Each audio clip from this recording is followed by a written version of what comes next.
કોશિશ એવી કરો કે તમારી જિંદગીની દરેક પળ બધા સાથે સારી રીતે પસાર થાય, કારણ કે જિંદગી નથી રહેતી પણ સારી યાદો હંમેશા જીવિત રહે છે. ગામડામાં રહેનારની નજર શહેર તરફ છે, શહેરમાં રહેનારની નજર વિદેશી તરફ છે, વિદેશમાં જનારની નજર વિશ્વ તરફ છે. આ બધા જ દુઃખી છે સાહેબ, પણ જેની નજર પોતાના પરિવાર તરફ છે એ સૌથી વધુ સુખી છે. કોઈ નથી જાણતું ક્યારે પૂરા થઈ જાય છે આ હૃદયના કિલોમીટર. જિંદગી ડૉક્ટરની ગોળીઓ સાથે નહીં પણ મિત્રોની ટોળી સાથે જીવવાની હોય છે.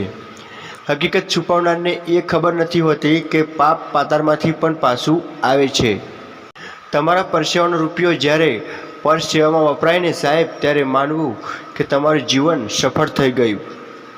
આ એવો સમય ચાલી રહ્યો છે જ્યાં આપણા મગજને મીડિયા અને સોશિયલ મીડિયા કંટ્રોલ કરી રહ્યા છે. બંને 2 મિનિટમાં વ્યક્તિના વિચાર અને અભિપ્રાય બદલવાની ક્ષમતા રાખે છે.